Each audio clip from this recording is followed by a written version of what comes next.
The sky above Mars was red and dusty, but Alex Carter did not notice. He walked across the plain outside New Geneva, the human colony that had grown stronger since Earth's cities had begun to recover from decades of neglect. Mars was quiet now, peaceful, and full of hard-working people who refused to give up. Alex had been part of the war, the last battle with the Galactic Council, but now his duty was different. He was a leader, a mentor, someone who helped keep humanity alive in exile 50 years ago. Humanity had been banished. The Council had called humans violent, greedy, and dangerous. They said humans could not be trusted with space or with power. They built a massive barrier around the solar system, cutting humans off from the rest of the galaxy. No alien ships, no trade, no communication. Humanity was alone. Many people thought humans would fail, would collapse, would vanish into history, but humans did not vanish. Humans survived. They adapted. They grew stronger. Alex remembered the stories his parents had told him. Stories of spaceships burning in council battles, of human colonies being destroyed, of entire fleets disappearing in the void. But he also remembered the stories of survival. How his mother had helped build New Geneva. How his father had taught children to farm on Mars soil. How people had refused to give up even when the world outside the solar system said humans were finished. Now, Alex walked past the Martian planes to the command center. Inside, people were busy working. Scientists were building new spacecraft. Engineers repaired old ones. Soldiers trained for fights they hoped would never come. Humans had been given no choice. If the galaxy wanted war, humans would have to be ready. Alex entered the hall and nodded at Dr. Laura Bennett, the chief scientist. She was tall and calm, with sharp eyes that always seemed to see through people. "Morning, Commander," she said. Her voice was firm but warm. "We've received another report from the outer colonies. Energy readings are rising near the Kuiper Belt." Alex frowned. Energy readings? From what? Laura shook her head. "We don't know. But it's unusual. Some colonies say they saw strange ships that do not match any human design. Possibly council craft trying to test our defenses." Alex thought about it. The council had left humans alone for 50 years, believing they were no threat. But humans had grown. Humans had learned. Humans had rebuilt every ship, every station, every weapon, better than before. And the council had no idea. He walked to the observation window and looked at the stars. Beyond the barrier, the galaxy waited. Humans could not reach it.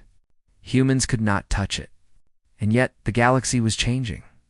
Whispers had reached Mars from the edges of space. Stories that the council was weak now. Stories that pirate attacks were increasing, that trade routes were unsafe, that entire planets were being abandoned. The humans listened quietly, but the stories gave them hope. Not hope that they could return, but hope that the galaxy needed them. Alex's thoughts were interrupted by a commotion at the door. A young officer ran in, out of breath. "Commander Carter." Sensors detected something near the edge of the barrier. Something moving fast. Alex turned sharply. "Show me." The officer led him to the sensor screen. On it, a single ship glowed against the dark. Its design was strange, unlike any council ship Alex had seen. It moved with purpose, fast and precise, almost intelligent. Laura's eyes widened. It's not human. It's not council standard. Whoever they are, they know how to get here without triggering alarms. Alex felt a chill run down his spine. For 50 years, humans had been safe behind the barrier. No one could come. No one could see them. And now, someone had crossed. The ship slowed, hovering just outside the solar system. Then a message came. The text appeared in a language humans did not fully understand, but the meaning was clear, requesting audience with humanity. Urgent. Alex stared at the screen. Audience? Who sends an envoy to humans after 50 years of exile? And why? Laura shook her head. We have no idea, but I think we should meet them. Carefully. They could be dangerous, or they could be important. Either way, we cannot ignore this. Alex nodded. Prepare the delegation. I will lead it." The news spread quickly through New Geneva. People gathered in the streets, curious, anxious, and excited. No alien had come to human space in 50 years. The barrier had kept humans hidden. And now, the first visitor in half a century wanted to speak. Alex met with the Terran Council later that day. The council was small, but powerful, consisting of leaders from Earth, Mars, and the outer colonies. "Commander Carter," said President Helen Graves, an older woman with silver hair and sharp blue eyes, "this envoy could be a trap. The council may have sent spies to see how we have grown." Alex shook his head. "Madam President, if it is a trap, we will survive. But if it is real, if they truly come asking, we need to hear them. Humanity has learned patience, caution, and strategy. We can listen without surrendering anything." The council members murmured. Finally, Helen Graves nodded. "Very well. A small delegation will meet the envoy. Commander Carter, you lead." Preparations began immediately. The delegation included Alex, Dr. Bennett, pilot Ryan Cole, and communications officer Nina Brooks. Ryan was young but brave, an excellent pilot who had trained on every craft humanity could build. Nina was skilled with languages and signals, able to translate even the most complex alien codes. Together, they represented humanity's best chance to meet this unknown being without disaster. As the delegation boarded their ship, Alex looked back at Mars. The red dust swirled in the wind. He thought about the past 50 years, the wars humans had survived. The colonies they had built, the children who had grown up knowing the stars, but never touching them. He thought about the exile, the humiliation, and the way the galaxy had thought humans were weak and unworthy. But Alex also thought about the truth. Humans were strong. Humans were smart. Humans never gave up. And now, for the first time in decades, the galaxy might need them. The ship lifted off smoothly, rising above the Martian plains. As they passed the thin clouds, Alex felt a strange mix of fear and excitement. No one knew who the envoy was or why they had come. But one thing was clear. Humans would be ready. Humans had learned long ago how to survive against impossible odds. And if the galaxy had forgotten, it would soon remember. Hours later, at the edge of the barrier, the delegation stopped. The strange alien ship was waiting, its surface glowing softly, its shape sleek and unfamiliar. It radiated intelligence and purpose. Alex took a deep breath. "Let's see what they want," he said. Dr. Bennett glanced at him. "Be careful, Alex. We don't know what we are dealing with." Alex nodded, gripping the controls. "We never do. But we always survive." The alien ship opened a communication channel. A voice, strange and melodic, filled the cabin. It spoke in a language that shimmered in patterns across the screen. But the translation was clear. "Humans, we come with urgent news. We need your help." Alex felt a shiver run through him. The first visitor in 50 years was not here to fight. They were here to ask for aid. For a long moment, Alex said nothing. He stared at the stars beyond the barrier. 50 years of exile. 50 years of being forgotten. And now, someone was begging for humanity. He clenched his jaw. "Tell them." "We are listening," he said finally. The alien ship paused. Then, it nodded in its strange way. The envoy would speak, and the galaxy at last would learn that humanity had survived. Not weak, not broken, not exiled. Strong, determined, and ready.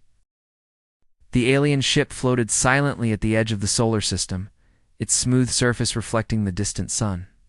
Inside, Alex Carter, Dr. Laura Bennett, Ryan Cole, and Nina Brooks sat waiting. The air was tense. The ship's design was unfamiliar, almost liquid in shape, with curves that seemed alive. Lights pulsed gently along its hull, like the heartbeat of something intelligent. A door opened, and a figure stepped out. Tall and thin, with silver skin that shimmered under the lights, the alien moved with grace. Its eyes were dark, almost black, but filled with intelligence. It spoke directly in the translation system, I am Talon Vrex of the Varn Dominion. I come with a plea. Alex stood. You come to humans after 50 years of exile. Why? What has changed? Talon's voice was calm, steady, but there was urgency in it.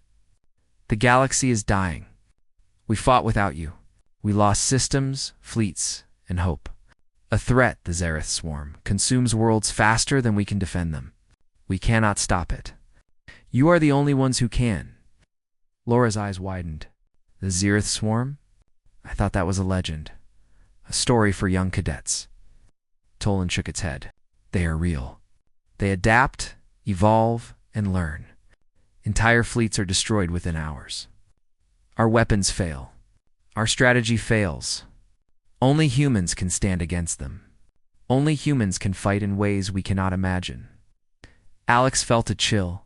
He remembered the stories his parents had told him of humanity's old wars, of humans fighting with creativity, chaos, and courage. Humans had always been unpredictable, and that had been their strength. The Council had feared it, and now it seemed the galaxy needed it. Ryan leaned forward. You want us to help? After all these years? After you cast us out? Talon's eyes seemed to pierce him. We were wrong. The Council made mistakes.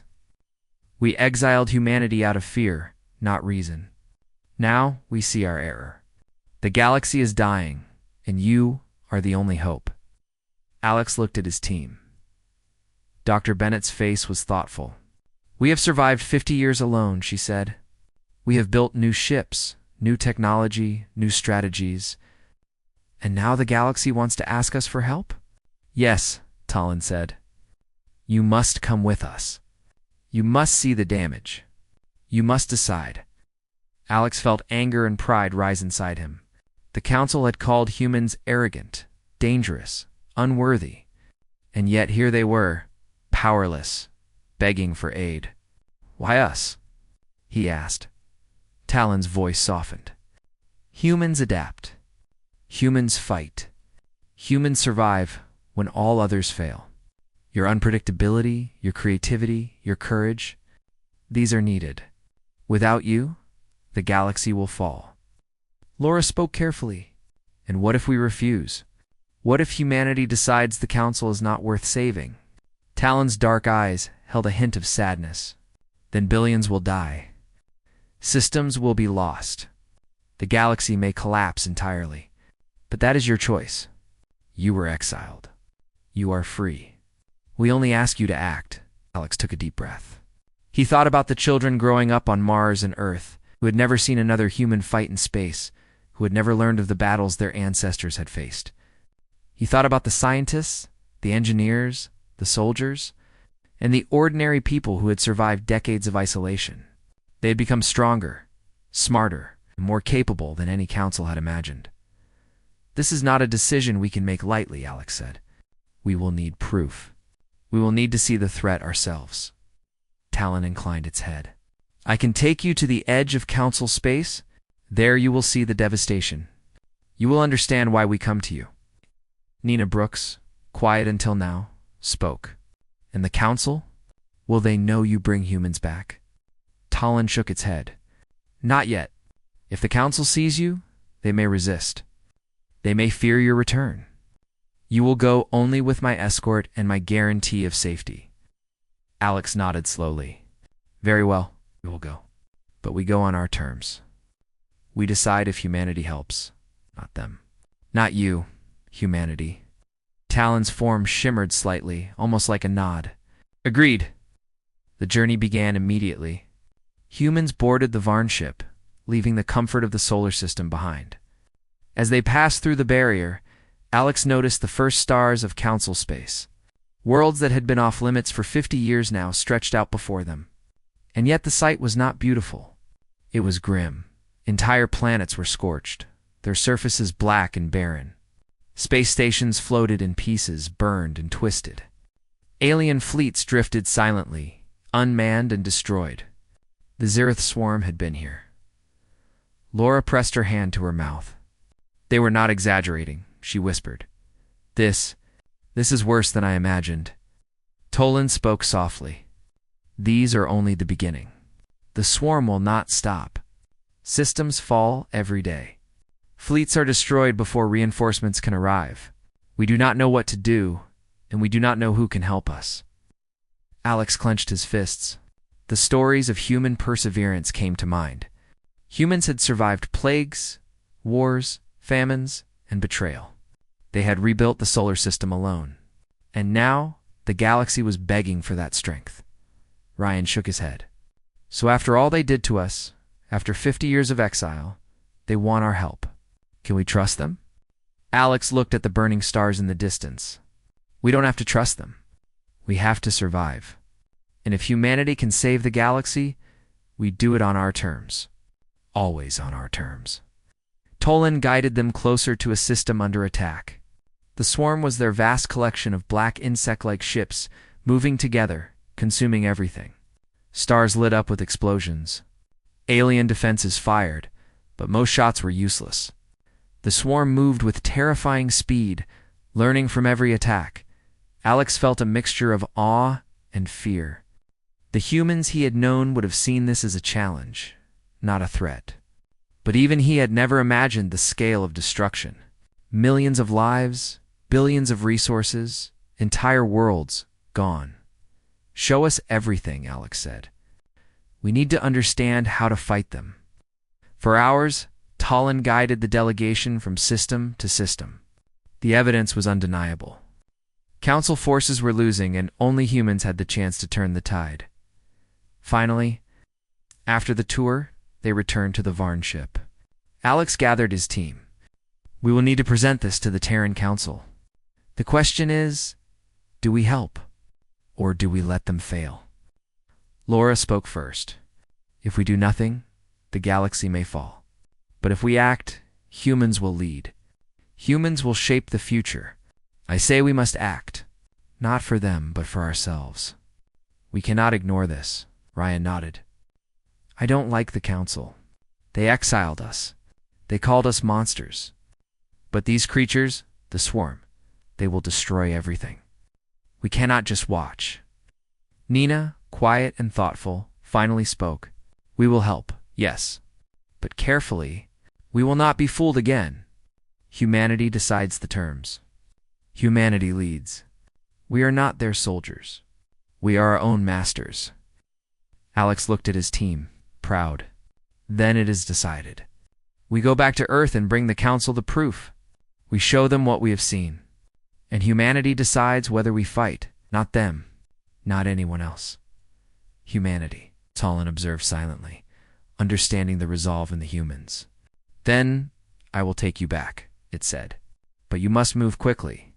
The swarm will reach more systems soon. Time is short.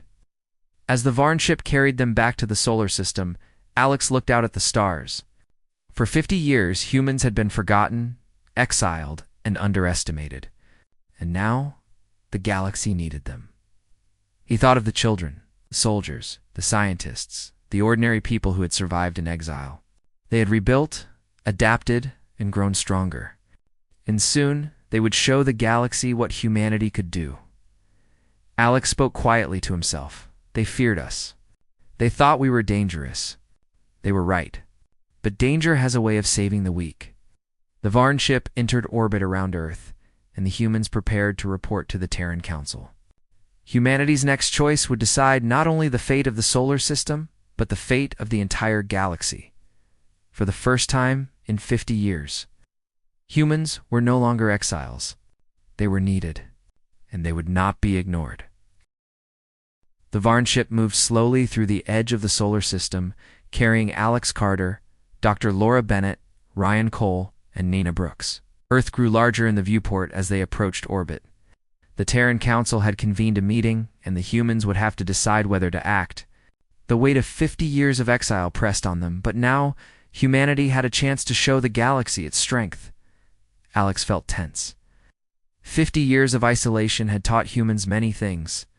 They had survived plagues, wars, and the harshness of space.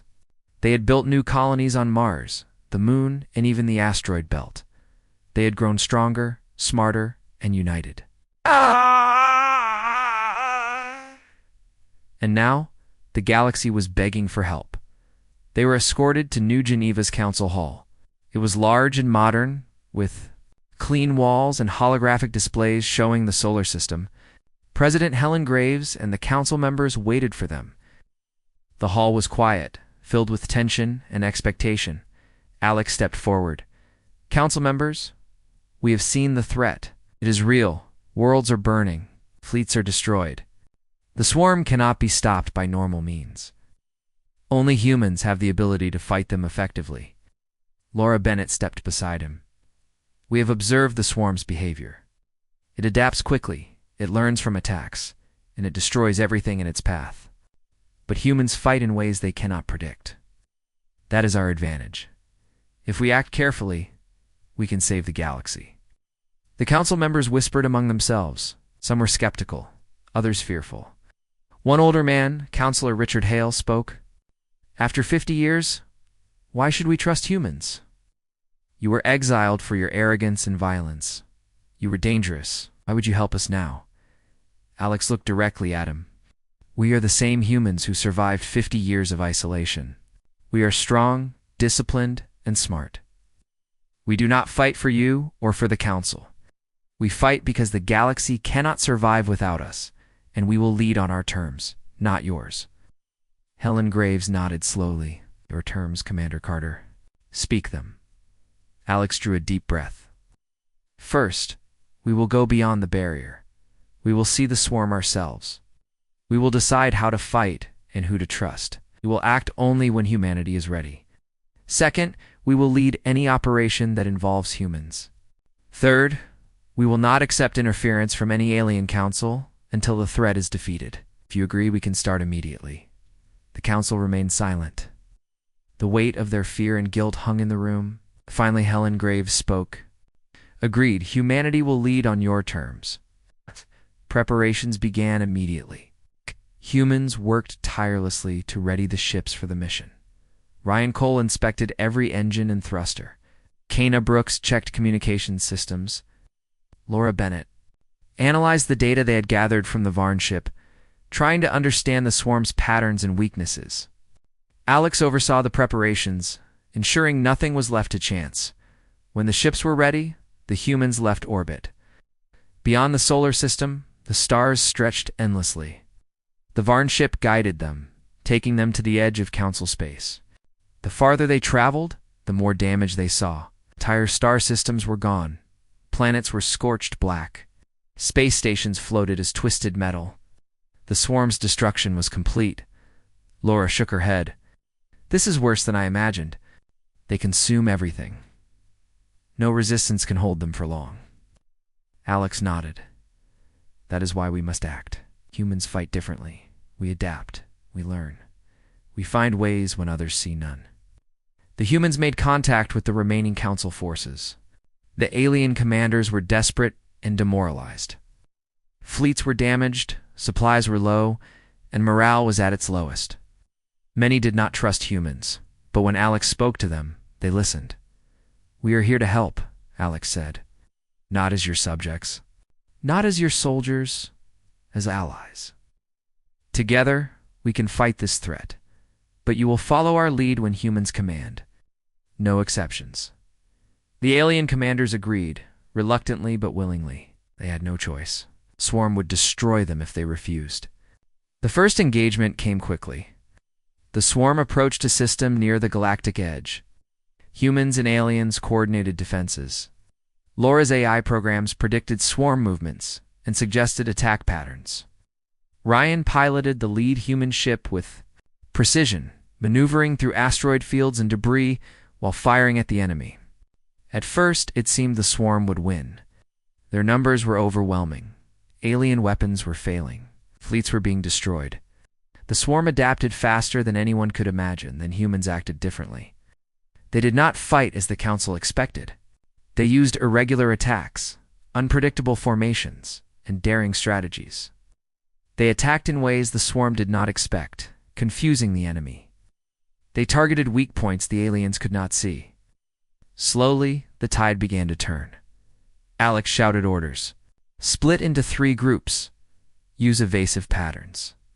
Target their command nodes. Ryan maneuvered their ship close to the swarm's main cluster. He fired a special weapon designed by Laura. It disrupted the swarm's coordination, creating confusion among the enemy. Other human ships followed, using chaos as their weapon. Laura watched the results on her screens.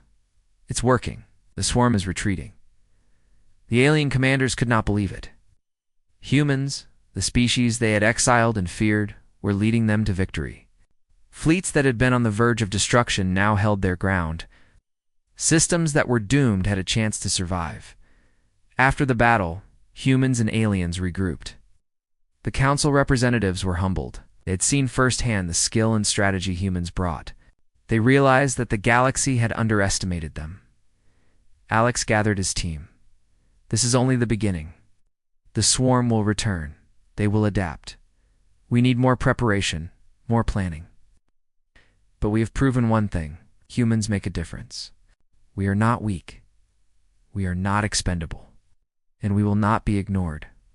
Laura nodded. We also need to understand their behavior better. Each engagement teaches us something. We can refine our strategy and improve our odds, Nina added. And we must ensure the aliens follow our lead. If humans are going to fight, we cannot have conflicting commands or hesitation. Unity under our guidance is essential. Ryan grinned. Finally, humans get to show what we can do. 50 years of exile, and now the galaxy is begging us for leadership. I like it. Alex looked at the stars, feeling the weight of responsibility. 50 years of exile had shaped humanity into something stronger than anyone had expected. Now, the galaxy depended on them. Talon Vrex appeared beside them. The council will request your return. They will offer positions, honors, and power.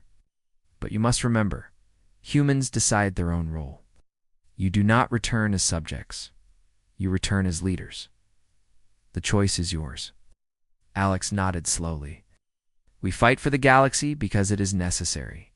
We lead because we can, but we are humans first. And humans will always act on their terms. The human fleet prepared for the next engagement. Swarm would strike again, and the humans would meet them. Every ship, every soldier, every scientist knew the stakes. Billions of lives depended on them. The galaxy had underestimated humanity for 50 years. But now it would learn the truth. As the fleet moved forward, Alex spoke quietly to himself. They cast us out, thought we were weak. They were wrong. And soon, the galaxy will see just how strong humanity really is. The stars ahead seemed brighter than before. Not because of the light they gave, but because humanity had returned to claim its place in the galaxy. The next battle would be harder, but the humans were ready. They had survived exile, and now they would survive the swarm. For the first time in 50 years, humans were not alone. And for the first time, the galaxy would fear and respect what humanity could do when it was united, determined, and free. The human fleet moved silently through space, stretching across the dark void like a ribbon of light. Every ship was prepared, every crew member alert. The Zareth swarm had grown larger and more dangerous since their first encounter. Entire star systems had fallen, leaving nothing behind but ash and silence. Now, humanity led a united fleet of humans and alien allies, ready for the final battle. Alex Carter stood on the bridge of the flagship, the Terran Vanguard, watching the stars ahead. Tension filled the air, but beneath it was the quiet determination of a species that had survived centuries of hardship. 50 years of exile had forged humanity into something the galaxy could no longer ignore. Dr. Laura Bennett approached him, her tablet glowing with information about the swarm's behavior. Commander, the Queen, coordinates the swarm's movements from the core of the Maelstrom cluster. If we can disrupt her network, the entire swarm may collapse. Alex nodded. Then that is where we go. This ends with us. Humanity decides the fate of the galaxy. Ryan Cole, the lead pilot, checked his weapon systems. We've never faced anything like this. But humans fight when the odds are against them. I trust our people, Commander. We'll do what we have to do. Nina Brooks worked on the communications console, sending signals to the alien fleets. They follow our lead, Alex. They know humans can win this. But if we hesitate, everything falls apart. The fleet entered the Maelstrom cluster. Dark energy storms swirled around the stars, creating a dangerous path. The swarm waited, a living mass of black ships, moving with terrifying speed. Their numbers were overwhelming, but the humans did not falter. Alex raised his voice, calm but commanding. All units, listen carefully. We hit the Queen first. Target her control nodes. Use the chaos of battle to confuse them. Remember your training. Remember humanity's strength. We fight together, we win together. The battle began. The swarm attacked with unmatched fury. Ships were torn apart, energy fields shattered, and explosions lit the void like fireflies in the dark. The alien fleet struggled to adapt, but the humans were different. Humans fought in ways the swarm could not predict. They used daring maneuvers, unexpected attacks, and reckless bravery to gain the advantage. Alex's flagship moved into the heart of the swarm. Ryan piloted with skill, weaving through attacks, striking the Queen's minions with precision. Laura's AI programs analyzed patterns in real time, guiding the fleet toward weaknesses. Nina kept communication lines open, coordinating humans and aliens alike. The Queen of the Swarm appeared as a massive, shimmering shape. Her psychic waves struck the minds of anyone nearby, causing confusion and fear. But humans were trained, humans were disciplined, and humans were determined. Alex focused his mind, pushing aside the psychic assault. He would not fail. Humanity could not fail. Ryan, we need to get close, Alex ordered. We must insert the virus directly into the Queen's network. Ryan nodded, maneuvering the Vanguard through the swarm's defenses. Enemy ships collided and exploded around them, but they pressed on. Laura prepared the virus, a program designed to infiltrate the Queen's hive mind and shut down her control over the swarm. As they approached the Queen, the swarm's attacks intensified. Ships were torn apart in seconds. Ryan shouted, "Hold on, we're going in." The Vanguard pierced the heart of the swarm. Alex felt the pressure of the moment. One wrong move, and billions of lives could be lost. But he did not hesitate. Humans had survived impossible odds before. They would survive now. Laura's virus deployed into the Queen's network. The massive entity shrieked in psychic fury. The swarm began to falter, their coordination breaking down. Human and alien ships pressed the advantage, striking at the disoriented swarm. Ryan executed a final maneuver, narrowly avoiding destruction, and delivered the decisive strike against the Queen's core. The swarm collapsed. Ships stopped moving, systems went silent, and the stars were quiet once more. The galaxy had survived, the fleet regrouped, damaged but victorious. Humans had led the charge, humans had decided the battle, and humans had won. The alien commanders stared in awe. They had exiled this species, called them dangerous, underestimated them for 50 years. Now, they had witnessed the truth. Talon Vrex approached Alex. "You have done what no other could. The galaxy owes humanity more than words can express. You were right to lead. You were right to act on your terms." Alex shook his head. "We did what we had to do. Not for praise, not for power.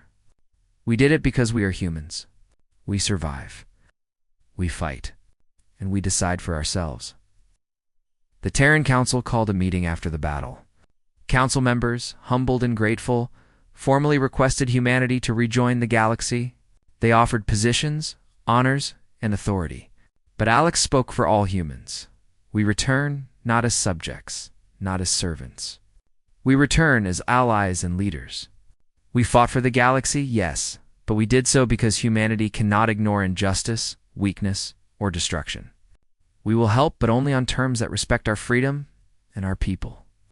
Helen Graves, the president of the Terran Council, nodded with pride. Humanity has shown the galaxy what it truly is. You lead because you can, not because you were asked. And that is what makes you strong. Alex felt a quiet satisfaction. 50 years of exile had not broken humanity. It had strengthened them. The galaxy had underestimated humans, feared them, and tried to banish them. But humans had endured, adapted, and returned stronger than ever. Laura Bennett looked at the stars. "We can rebuild faster now. With this technology and our strategies, we can prevent another swarm from threatening the galaxy. Humans have proven the value of their unpredictability. Ryan smiled. And they'll remember it. They'll remember that humans do not surrender, that humans fight when all hope seems lost. Nina Brooks added quietly, and that humans lead with courage, not arrogance, not cruelty, but with strength, determination, and intelligence. The galaxy began to rebuild. Alien fleets were repaired. Systems were repopulated. Trade routes reopened. Humanity was no longer exiled. They were no longer ignored. And the Council knew that humans would never be underestimated again. Alex stood on the observation deck of the Vanguard, looking at the stars. We survived exile. We survived isolation. And now we have survived the galaxy's greatest threat. But remember, this we are humans first. We do not forget. We do not forgive easily. We lead because we can, not because we are asked. And the galaxy will never forget us again. Talon Vrex appeared beside him one last time. You have changed everything, Alex Carter. The Council, the galaxy, even the swarm. Your species is now respected, feared, and honored. You have restored balance. Alex nodded, looking outward. Balance comes from strength and wisdom. Humans have both, and we will continue to use them, not for conquest, but for survival, justice, and hope. The Vanguard moved forward, leading the human fleet back to Earth. The galaxy was quiet now, but alive. The swarm was gone, defeated by a species the Council had once tried to erase. Humanity had returned, not just to claim its place, but to remind the universe that strength, courage, and determination could not be banished. Alex spoke quietly to his team. We survived exile. We faced the galaxy's greatest threat, and we won. Humanity is home, and from this day forward, we will protect it, lead it, and shape its future. The stars stretched endlessly before them, bright and full of possibilities. The galaxy had begged for humanity, and humanity had answered. Not as servants, not as subjects, but as humans, strong, free, and undefeated. And somewhere in the council halls, once proud leaders whispered among themselves, realizing their mistake. They had exiled the one species that could save them. And now they had no choice but to follow where humanity led. Alex smiled faintly, thinking of the irony. They banished us. Now they must follow us. And the galaxy will never be the same. Human fleet returned to Earth's orbit. Celebration was quiet but deep, full of pride and relief. Humanity had survived centuries of hardship. Humanity had defeated impossible odds. Humanity had returned. And as Alex looked out over the blue planet below, he knew one thing for certain. The galaxy had forgotten the true power of humans for 50 years. But it would never forget again.